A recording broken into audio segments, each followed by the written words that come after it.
Well, no, I mean, I always say that I think, art and activism go hand in hand because they both require imagination. Artist requires the ability to imagine a world that isn't there, and an activist does as well.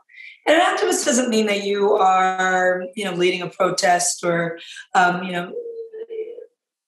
demonstrating in a way that is more muscular than even taking action in your own neighborhood, correcting a wrong if you see it in front of you, not allowing people to be diminished in your presence, making sure that when you're at the table that others are invited to the table and that there's space for people who may not be like you. There are lots of ways to be an activist, to be activist in your life and to push forward the things that you care about, but it requires imagination. So in a certain way, it's an artistry to, apply to our days. And so I see that correlation and I embrace the idea of it quite a bit. Your success continues to draw so much attention to Hollywood's push, obviously, for better representation of minorities and women, both in front of the camera, behind the camera, and really pushing for different points of views to be centered and seen.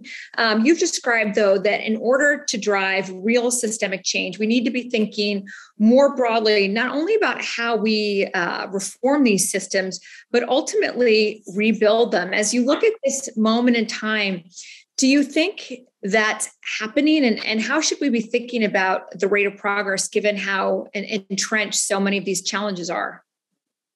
The rate of progress is something that I don't think about too much because I understand that change is a slow process.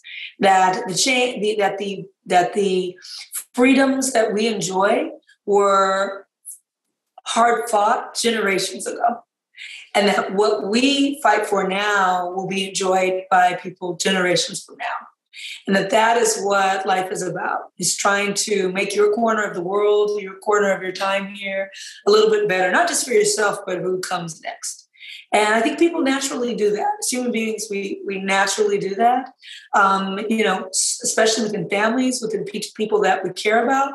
I think the challenge is we need to care about more people, right? Care about community, care about people that may not look like us, care about people who may not be right in front of us or may not be just like us. And so when you expand in that way, you start to care more, your footprint, your positivity, what you're putting out to the world expands and change becomes more propulsive. I think so much could be done more quickly if more people were participating in that way. But we know that, change is a slow thing, but that's not a bad thing. It's just a progressive experience. And so I never monitor the things we're doing of like, people always ask, are things changing in Hollywood? Are things changing in social justice? Not really. But maybe we're changing the ideas, the mood, the educational level of people so that generationally we can see shift. And I think that is not a small thing.